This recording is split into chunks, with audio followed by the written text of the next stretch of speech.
At least one person has been shot dead and a number of others injured during a third night of protest in the U.S. city of Kenosha. Social media footage appears to show civilians with guns and one victim with a head wound. The gunfire started in the early hours of Wednesday after hundreds of protesters defied a dawn-to-dusk curfew and clashed with police, who then responded with tear gas and rubber bullets. Now, the unrest was sparked after police shot Jacob Blake, a black resident, 7 times in the back. Blake's attorney and family say that the shots left Blake paralyzed and fighting for his life.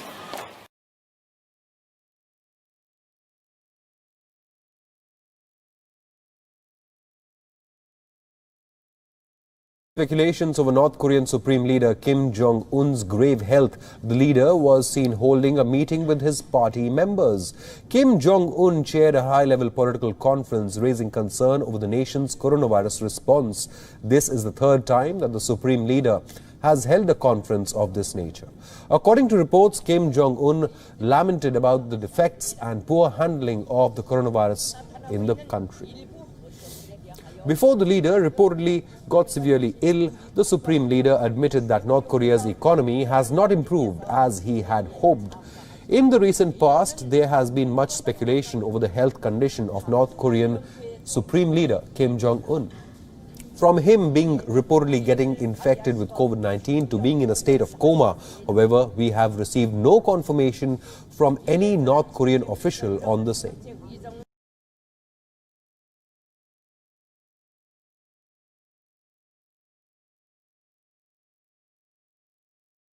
Turkish and Greek warships on alert. Tensions are high as the two countries have been locked in a dispute for weeks over maritime boundaries and offshore rights. Germany, for its part, is trying to mediate the dispute between the neighbors and NATO allies. Its foreign minister, Heiko Maas, conducting shuttle diplomacy between Athens and Ankara. Earlier on Tuesday, Maas warned of a possible catastrophe in the region. Turkey calls Greece a spoiled child who has unconditional support from the EU. That's why an honest EU mediation is necessary for dialogue. Tension between the two neighbors peaked when the Turkish research vessel, the outrage, began carrying out seismic research in the eastern Mediterranean. The ship is being escorted by warships between Crete and Cyprus.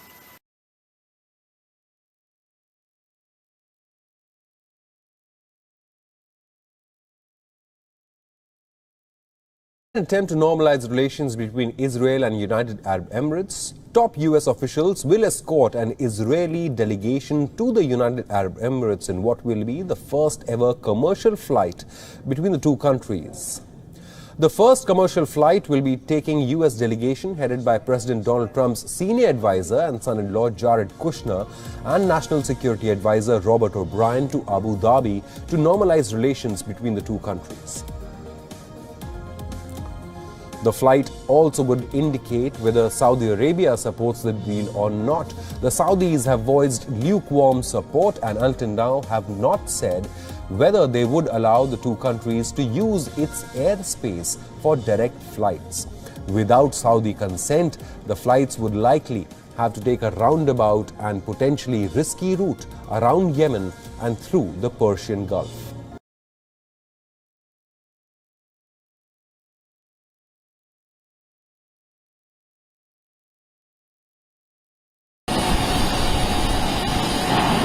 Mike Pompeo became the first top U.S. diplomat to set foot in Sudan's capital Khartoum in 15 years when he arrived on Tuesday. His visit lasted just 3 hours. He'd hoped to persuade Sudan to join the UAE in normalizing relations with Israel. But following discussions with Prime Minister Abdullah Hamdok on U.S. support for the year-old transitional government and the ongoing peace process, Sudan's government said they could not be moved. The government is a transitional government and consists of a broad coalition with different political views and ideologies, but what unites them is completing the transitional period, to end conflicts in the country, to focus on the issue of transitional justice, and to prepare for elections. As a transitional government, we are not in a position to discuss other agendas, including the issue of normalizing ties with Israel. That will be left to an elected government, but we don't have a mandate to do so.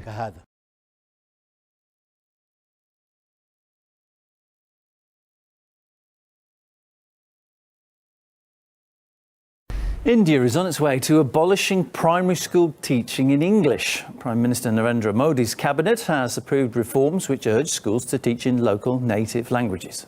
The changes that we've brought in the education policy will further develop India's languages. It will increase the knowledge and unity of India. English was first introduced to India in the 17th century as a result of trade with Britain. It remained a second official language along with Hindi many years after its colonial past, being widely used in business and politics. Today, about 11% of the Indian population speak English. The opposition Congress Party, as well as people online, expressed concern over the change, arguing it would put a strain on lower class communities who won't be able to afford private tutors for English, as well as rob children of a chance to find work in other parts of India as well as higher education abroad.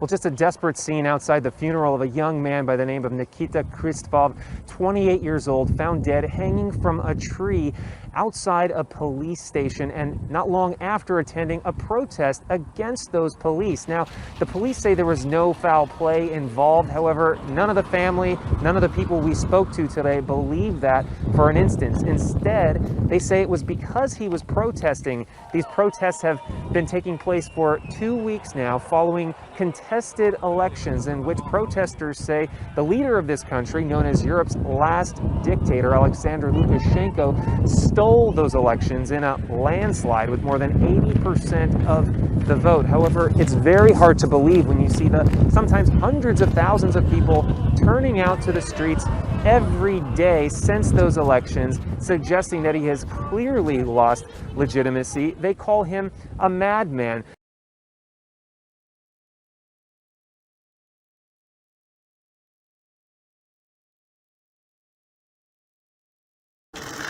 Was one of Vladimir Putin's most prominent critics, Alexei Navalny, deliberately poisoned?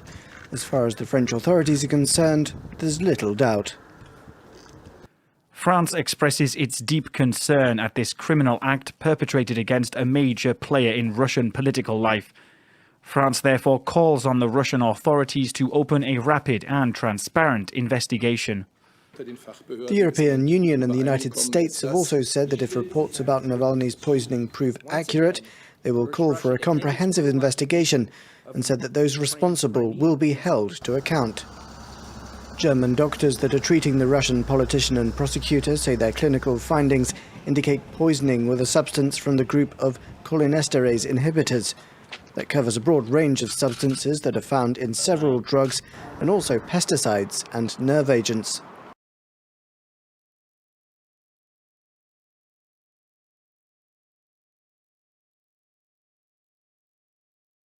Germany took further measures to protect its economy from this year's downturn on Tuesday. The country's coalition parties agreed to spend another 10 billion euros, or just under $12 billion. Germany contracted at its fastest rate on record in the second quarter, and with elections due in 2021, the government is eager to fight off the worst economic effects of the virus. Some key decisions include an extension of short-time work subsidies until the end of next year. They had been due to expire in March. Insolvency rules have been frozen, so struggling companies can delay filing for insolvency until the end of the year. A short-time work scheme will also be prolonged. Such schemes save jobs by allowing employers to reduce the employees' hours, but keeps them in work.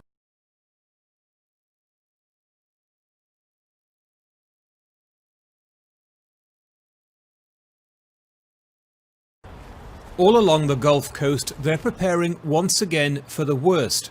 When Tropical Storm Laura churned across the Dominican Republic in Haiti, it left a trail of destruction and killed at least 11 people. The weather system then hit Cuba's southern coastline before spiralling into the warm waters of the Gulf of Mexico.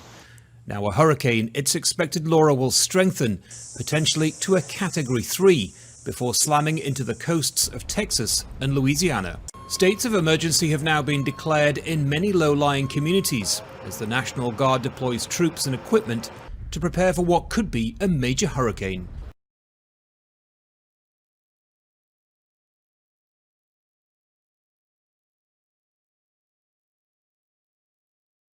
It's a public highway, officer, surely. Whenever anyone's been arrested, Yeah, but from what I'm aware, he's officially put his AWOL request in.